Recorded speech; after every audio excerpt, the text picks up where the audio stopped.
While there are some arguments on who is the greatest fighter of all time across most divisions in MMA's history, welterweight, on the other hand, is a class with a clear king. In terms of legacy, it is uncertain if any fighter will ever have a run good enough to challenge the number one on this list as the best welterweight to ever be in the ring.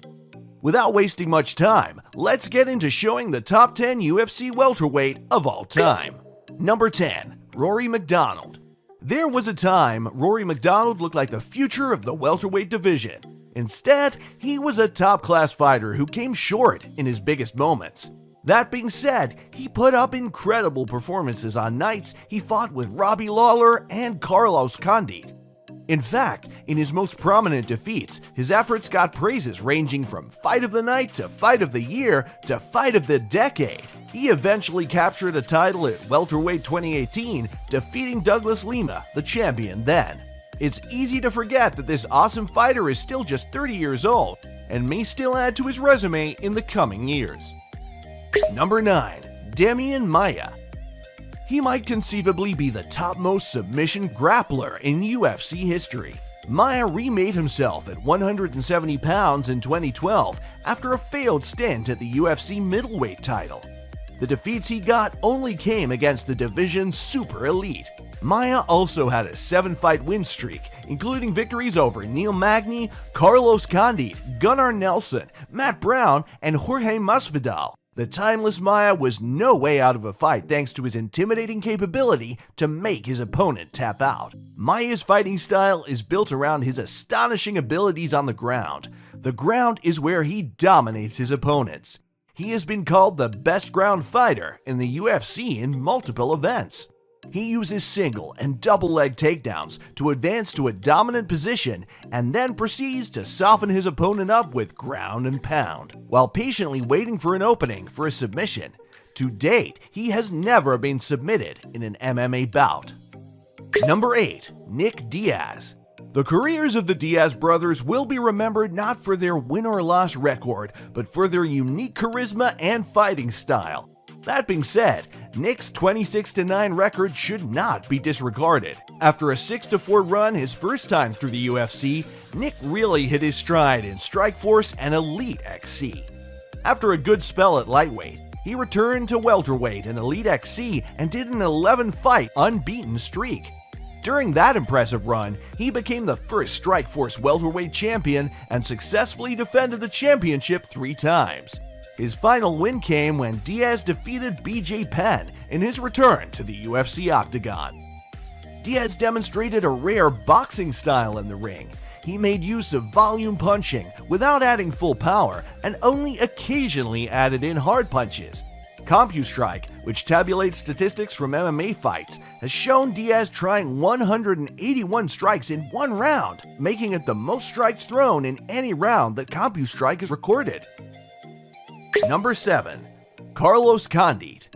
Before his downhill slide began with a loss to Georges St-Pierre in 2012, this former UFC interim champion was the most ruthless and consistent performer at 170 pounds.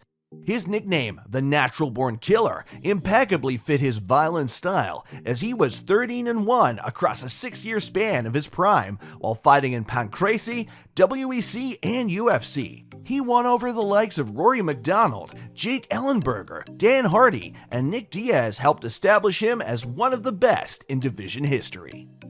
Number 6. Johnny Hendricks. Hendricks was the man that almost ended the dominant UFC title reign of Georges St-Pierre. In such, every media outlet tracked by MMADecisions.com backed Hendricks for the UFC 167 fight. At his prime, Hendricks was a perfect mixture of brutal power punching and top-shelf wrestling. Hendricks' run to his title shot against Georges St-Pierre and subsequent title win against Robbie Lawler were the most impressive stretches in welterweight history. Sadly, after losing the championship match with Robbie Lawler, Hendricks' career went bad quickly, going 2-5 over his 7 final bouts. Nevertheless, his career before the fall made him an obvious addition to this list. Number 5. Tyron Woodley. Woodley could simply be ranked as high as number 3 on this list, as the difference between the fighters ranked from number 5 to number 3 is razor thin. Without a doubt, Woodley is the second most dominant champion in the history of the UFC welterweight division. After starting his career with a 10-0 record, Woodley went on to hit a 3-3 stretch before finally putting it all together, going 6-0-1 in the UFC. He knocked out Robbie Lawler to win the UFC Welterweight Championship and successfully defended it 4 times before finally losing the belt to Kamaru Usman. Number 4. Kamaru Usman. While Usman is still writing his story at age 34, no one can argue with what the current UFC champion has accomplished since suffering his only career defeat in his second pro fight. Since 2013, Usman is 15-0 overall and unbeaten in 11 trips to the octagon, which includes him defeating Tyron Woodley to win the title. The same Woodley that terrorized the welterweight division, and Usman defeated him. Add in victories over returning contenders Rafael dos Anjos, Damian Maya, Leon Edwards, and the savage strike of Colby Covington, and you have something special brewing from this Nigerian native. As of September 27, 2021, he is number 1 in the UFC men's pound-for-pound rankings. As a wrestler, Usman mostly competed at 174 pounds and was the 2010 NCAA Division II National Champion, an NAIA National Qualifier, and a 3-time NCAA D2 All-American. Number 3. Robbie Lawler. Robbie Lawler's transition from a wild brawler and former Elite XC middleweight champion to the best welterweight fighter in the world during his UFC days is still somewhat doubtful. He stayed true to his nickname Ruthless, as he never lost his vicious style in the ring. By doing so, he co-authored some of the most savage fights in UFC history. Always worth mentioning, Robbie Lawler claimed victories over Rory McDonald, twice by the way, Josh Koscheck, Matt Brown, Carlos Condit, Johnny Hendricks, and Donald Cowboy Cerrone, including 2 defenses of his UFC title. Number 2. Matt Hughes. Before the rise of Georges Sampier, Hughes was the welterweight.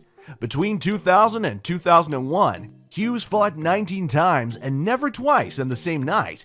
In his final fight of 2001, he scored a massive slam knockout of Carlos Newton to win the UFC Welterweight Championship, tallying his record to 30-3. He defended his title 5 times before being defeated by BJ Penn in one of the UFC's most iconic upsets.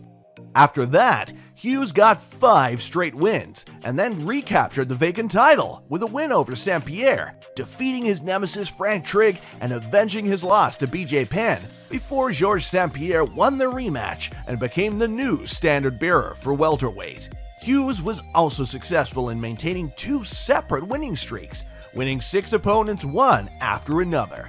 He was added to the UFC Hall of Fame in May 2010 after he successfully defended his title 7 times with an agile strength. He was the fighter of fighters. Number 1. Georges Sampier. The former 2-division champion set his name apart from other welterweight greats due to consistency. He ended his career with 13 consecutive wins and 9 defenses of his welterweight title. He avenged both of his career defeats by knockout and established himself as the first truly complete fighter. A master strategist, Georges relied on timing and wrestling to so regularly dictate the terms of each fight. He also fared well with amazing stamina, going the full championship distance of 5 rounds a total of 8 times. Listing his key wins would be pointless, as Sampier defeated anyone who mattered over a 10-year span.